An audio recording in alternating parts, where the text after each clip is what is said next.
हाय दोस्तों, स्वागत है आपके अपने YouTube channel train your brain में। आज हम लोग पार्ट 4 में नियम 3 पढ़ेंगे, अपने काम से काम रखो। 1974 में मैकडोनाल्ड के मालिक रे क्राक से आग्रह किया गया कि वे ऑस्टिन में टेक्सास यूनिवर्सिटी में एमबीए की कक्षा में व्याख्यान दें। मेरा एक करीबी दोस्त कीथ कनिंघम वहाँ एमबीए कर रहा था। बहुत अच्छी और प्रेरणादायी चर्चा के बाद कक्षा खत्म हो गई और विद्यार्थियों ने रे से पूछा कि क्या वे बियर के लिए उनके फेवरेट बार में चलेंगे। रे तैयार हो गए। जब सब लोगों के हाथ में बियर आ गई तब रे ने पूछा, मेरा असली बिजनेस क्या है? कीथ ने कहा। हर कोई हंस पड़ा। ज़्यादातर एमबीए विद्यार्थियों को लगा जैसे रे मजाक कर रहे थे। किसी ने जवाब नहीं दिया, इसलिए रे ने दोबारा यही सवाल पूछा, आप लोगों की नज़र में मेरा बिजनेस क्या है? विद्यार्थी दोबारा हंस दिए और आखिरकार एक बहुत बहादुर विद्यार्थी ने जोर से कहा, रे, दुनिया में ऐसा कौन है जो यह नहीं जानता कि आप हैमबर्गर बिजनेस में हैं? रे हंस दिए। मुझे मालूम था आप लोग यही कहोगे।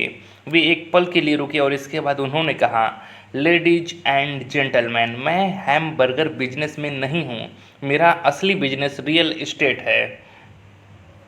कित ने कहा कि रे ने अपने नज़रिए को समझाने के लिए काफ़ी समय लिया। अपने बिजनेस प्लान में रे जानते थे कि बिजनेस का मूल लक्ष्य हैमबर्गर फ्रेंचाइजी बेचना था, परंतु वे कभी भी हर फ्रेंचाइजी की लोकेशन को नहीं भूले। वे जानते थे कि रियल एस्टेट और इसकी लोकेशन हर फ्रेंचाइजी की सफलता में सबसे महत्वपूर्ण तत्व है। मूलतः वह आदमी जो फ्रेंचाइजी खरीद रहा था और रे क्राक के संगठन की फ्रेंचाइजी चेन का सदस्य बनता था, वह भी उस जमीन के लिए पैसे दे रहा था और उसे खरीद रहा था।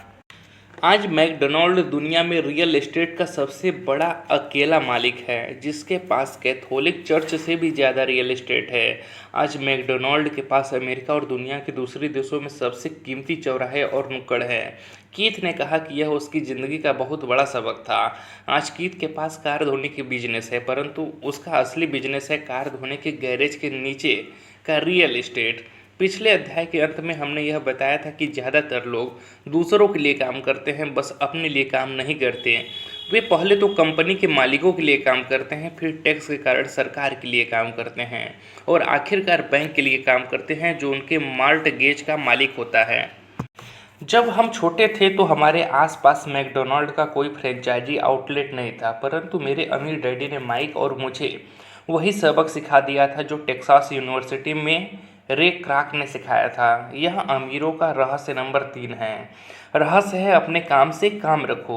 लोगों की ज़िंदगी में पैसे की तंगी इसलिए आती है क्योंकि वे अपनी सारी ज़िंदगी दूसरे के लिए काम करते रहते हैं। कई लोगों के पास तो ज़िंदगी भर काम करने के बाद भी अपने लिए कुछ नहीं बच पाता। एक बार फिर एक चित्र 1000 शब्दों के बराबर है। यहाँ एक इनकम स्टेटमेंट और बैलेंस शीट का चित्र दिया गया है, जो रे क्राक की सलाह का सबसे अच्छा उदाहरण है। नीचे 2 बॉक्स बने हैं। सबसे ऊपरी बॉक्स में आय लिखा है, जिसमें मालिक के लिए काम, और उसके नीचे वाले बॉक्स में व्यय, सरकार के लिए काम। फिर उसके नीचे 2 बॉक्स बने हैं, जिसमें लेफ्ट में संपत्ति में आपका बिजनेस और राइट में दायित्व में बैंक के लिए काम। और जो संपत्ति के बॉक्स से एरो गया है वह आय वाले से गया है। फिर आगे देखते हैं। हमारी वर्तमान शिक्षा पद्धति आज के युवाओं में अकादमिक कुशलताएं विकसित कर उन्हें अच्छी नौकरियां दिलाने के लिए काम करती है। उनकी ज़िंदगी उनकी तनख्वाह के चारों तरफ घूमती है। यह जैसा पहले बताया जा चुका है, उनकी आमदनी वाले कॉलम के चारों तरफ। और ज़्यादातर अकादमिक कुशलताओं को विकसित करने के बाद वे अपनी व्यावसायिक योग्यताओं को बढ़ाने के लिए और ऊंची शिक्षा हासिल करते हैं। वे इंजीनियर, वैज्ञानिक, रसोइये, पुलिस अफसर, कलाकार, लेखक इत्यादि बनने के लिए पढ़ाई करते हैं। उनकी व्यावसायिक योग्यताएं उन्हें काम करने और पैसा कमाने का मौका देती है, परंतु ध्यान रहे वे पैसे के लिए काम करते हैं। आपके प्रोफेशन और आपके बिजनेस में बहुत बड़ा अंतर है। मैं अक्सर लोगों से पूछता हूँ, आपका बिजनेस क्या है, और वे कहते हैं मैं एक बैंकर हूँ। फिर मैं उससे पूछता हूँ कि क्या वे बैंक के मालिक हैं, और सामान्यतः उनका जवाब होता है नहीं, मैं वहाँ काम करता हूँ। इस तरह उन्होंने अपने प्रोफेशन और अपने बिजनेस को एक ही समझ लिया है। उनका प्रोफेशन एक बैंकर का हो सकता है, परंतु उनका अपना बिजनेस कुछ भी नहीं है। रे क्राक अपने प्रोफेशन और अपने बिजनेस के बीच के अंतर को बहुत अच्छी तरह जानते थे। उनका प्रोफेशन हमेशा वही था, वे एक सेल्समैन थे। एक समय वे मिल्क शेक के लिए मिक्सचर बेचते थे और कुछ ही समय बाद वे हैमबर्गर फ्रेंचाइजी बेचने लगे। हालांकि उनका प्रोफेशन हैमबर्गर फ्रेंचाइजी बेचने का था, परंतु उनका बिजनेस आय दिलाने वाले रियल एस्टेट को इकट्ठा करना था। स्कूल के साथ एक समस्या यह है कि आप जो विषय पढ़ाते हैं आप वही बन जाते हैं। उदाहरण के लिए अगर आप कुकिंग का अध्ययन करते हैं तो आप शेफ बन जाते हैं, अगर आप कानून का अध्ययन करते हैं तो आप वकील बन जाते हैं, और अगर आप ऑटो मैकेनिक्स का अध्ययन करते हैं तो आप मैकेनिक बन जाते हैं। जो पढ़ा जाए वही बन जाने में गलती यहाँ होती है कि लोग अपने काम से काम रखना भूल जाते हैं। वे अपना सारा जीवन दूसरे के काम पर ध्यान देने में लगा देते हैं और इस तरह उसको अमीर बनाते हैं। आर्थिक रूप से सुरक्षित बनने के लिए किसी आदमी को अपने काम से काम रखने की ज़रूरत है। आपका बिजनेस आपके संपत्ति वाले कॉलम के चारों तरफ घूमता है, जो आपकी आमदनी वाले कॉलम के विपरीत होता है। जैसा पहले बताया जा चुका है, नंबर 1 नियम यह जानना है कि संपत्ति और दायित्व के बीच अंतर होता है और इसलिए हमें संपत्ति ही खरीदनी चाहिए। अमीर लोग अपने संपत्ति वाले कॉलम पर ध्यान देते हैं, जबकि बाकी सभी लोग अपने इनकम स्टेटमेंट पर ध्यान देते हैं। इसलिए हमें यह बहुत सुनने में आता है, मुझे ज़्यादा तनख्वाह की ज़रूरत है, काश कि मुझे प्रमोशन मिल जाए। मैं एक बार फिर स्कूल जाकर कुछ और प्रशिक्षण लेने वाला हूँ ताकि मैं बेहतर नौकरी पा सकूँ। मैं ओवर टाइम करने वाला हूँ, शायद मुझे कोई पार्ट टाइम काम मिल जाए। मैं 2 सप्ताह में नौकरी छोड़ रहा हूँ, मुझे एक नई नौकरी मिल गई है जिसमें तनख्वाह ज़्यादा है। कई समूहों में ये समझदारी के विचार है, परंतु अगर आप रे क्राक की बात समझ लेते हैं तो ऐसा करके आप अपने काम से काम नहीं रख रहे हैं। ये सभी विचार अपना पूरा ध्यान आमदनी वाले कॉलम पर केंद्रित किए हुए हैं, और अगर अतिरिक्त धन का उपयोग आमदनी बढ़ाने वाली संपत्तियों को खरीदने में किया जाता है तभी वह आदमी आर्थिक रूप से सुरक्षित हो सकता है।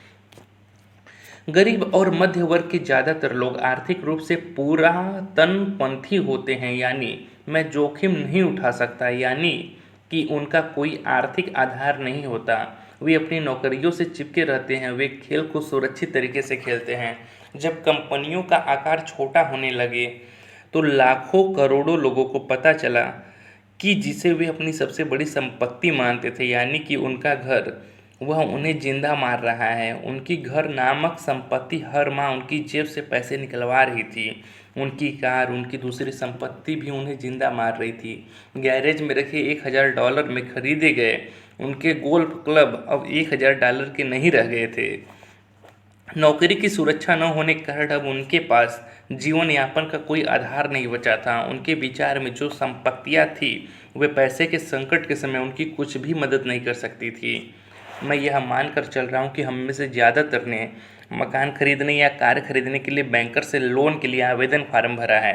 नेट वर्थ खंड पर नज़र डालना हमेशा रोचक रहता है। यह रोचक इसलिए होता है क्योंकि इससे हम जान पाते हैं कि बैंकिंग और अकाउंटिंग में किन चीज़ों को संपत्तियां माना जाता है। एक दिन कर्ज लेने के लिए मेरी माली हालत बहुत अच्छी नहीं लग रही थी, इसलिए मैंने अपने नए गोल्फ क्लब, मेरे आर्ट कलेक्शन, पुस्तकें, स्टीरियो टेलीविज़न, अमारनी सूट्स, कलाई घड़ियाँ, जूते और दीगर चीज़ों को संपत्ति वाले कॉलम में दिखा दिया। मेरे लोन के आवेदन को अस्वीकार कर दिया गया क्योंकि मेरा बहुत ज़्यादा निवेश रियल एस्टेट में था। लोन कमेटी को यह पसंद नहीं आया था कि मैं अपार्टमेंट हाउसेस से इतने ज़्यादा पैसे कमा रहा था। वे यह जानना चाहते थे कि मेरे पास एक सामान्य नौकरी क्यों नहीं है जिसमें वेतन मिलता हो। उन्होंने मेरी अमारनी सूट्स, गोल्फ क्लब या आर्ट कलेक्शन के बारे में कोई सवाल नहीं किए। ज़िंदगी कई बार कठिन हो जाती है जब आप स्टैंडर्ड प्रोफाइल में फिट नहीं होते हैं। मैं हर बार चौंक जाता हूँ जब मैं किसी को यह कहते सुनता हूँ कि उनकी नेट वर्थ $10 लाख है या $1 लाख है या ऐसा ही कोई और आंकड़ा। नेट वर्थ के सटीक न होने का एक खास कारण यह है कि जिस पल आप अपनी संपत्तियों को बेचना शुरू करते हैं आपको प्राप्तियों पर टैक्स चुकाना पड़ता है। इतने सारे लोग अपने आप को पैसे के गहरे संकट में डाल लेते हैं जब उनकी आमदनी कम हो जाती है। पैसा जुटाने के लिए वे अपनी संपत्तियां बेचते हैं। पहले तो उनकी व्यक्तिगत संपत्तियां सामान्यतः उस मूल्य से बहुत कम में बिकती है जो उनकी बैलेंस शीट में दिखाया गया है, या अगर संपत्तियों को बेचने से कोई फ़ायदा होता है तो उस पर टैक्स लगा दिया जाता है। तो एक बार फिर सरकार फ़ायदे में से अपना हिस्सा ले लेती है और इस तरह कर्ज से उबरने के लिए जुटाई जाने वाली रकम को कम कर देती है। अपने काम से काम रखना शुरू कर दें। दिन की नौकरी को करते रहें परंतु असली संपत्तियों को खरीदना भी शुरू कर दें, परंतु ऐसे दायित्वों या व्यक्तिगत चीज़ों से बचें जिनकी कीमत एक बार घर लाने पर कम हो जाए। आप जिस क्षण एक नई कार शोरूम से बाहर ले जाते हैं उसकी कीमत 25% कम हो जाती है। यह सच्ची संपत्ति नहीं है। हालांकि आपके बैंकर भी इसे संपत्ति मानते हैं। मेरा $400 का नया टाइटेनियम ड्राइवर खरीदने के कुछ ही मिनटों बाद $150 मूल्य का हो गया था। वयस्कों के लिए यह सही है कि अपने खर्च कम कर ले, अपने दायित्वों को घटा ले और मेहनत से ठोस संपत्तियों का आधार बना ले। उन युवा लोगों को जिन्होंने अभी घर नहीं छोड़ा है, यह सिखाया जाना चाहिए कि संपत्ति और दायित्व के बीच क्या फ़र्क होता है।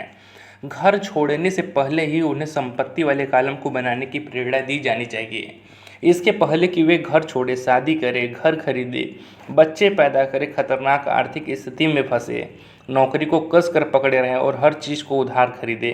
मैं बहुत सारे युवा दंपतियों को देखता हूँ जो शादी कर लेते हैं और अपने आप को एक ऐसे जाल में फंसा लेते हैं जिससे वे अपनी नौकरी के बहुत सालों तक कर्ज से बाहर नहीं निकल पाएंगे। आगे की कहानी को पढ़ने के लिए मेरे चैनल को ज़रूर सब्सक्राइब करें।